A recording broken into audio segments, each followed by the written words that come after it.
జున్ను అంటే ఎవరికి ఇష్టం ఉండదు చెప్పండి. ఇలాగా కేక్‌లా కట్ చేసుకొని జున్ను ముక్కలు తినడం అంటే ప్రతి ఒక్కళ్ళకి ఇష్టం కదండీ! ఇప్పుడు మీరు వీడియోలో చూస్తున్న జున్ను ఒక రకంగా ఉంటే, ఇప్పుడు చూడండి ఇది వేరేలా ఉంది కదండీ! దీనికో స్టోరీ ఉందండి. మొత్తం వింటే మీరు నవ్వుతారు కూడా. మా బాబు జున్ను చేసేటప్పుడు వాళ్ళ ఫ్రెండ్ ఇంటికెళ్ళినప్పుడు వాళ్ళ అమ్మగారంట జున్ను ముక్కతో పాటు పైన బెల్లం పాకం గూడా ఏసి ఇచ్చారంట. "నువ్వు గూడా అలా చెయ్యమ్మా" అంటే అసలు వాళ్ళెలా చేశారా అని వాళ్ళ అమ్మగారికి ఫోన్ చేసి అడిగితే ఇలా చెప్పారు. "ఏమీ లేదండి జున్ను పాలల్లో మిరియాలు, సొంఠి పొడి, యాలక్కాయల పొడి కలిపేశాను. దాంతో పాటు బెల్లం వేసినప్పుడు కొన్ని బెల్లం ముక్కలు కరగకుండా అడుగున అలా పాకంలా ఉందండి.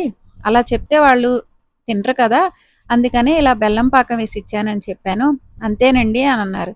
నేను గూడా అలా చెప్తే వినరు కదా అని నేను గూడా జున్నంతా అలాగే చేసి లాస్ట్‌లో బెల్లం పాకం వేసి ఇచ్చానని ఇలా కట్ జేసి ఇచ్చానండి.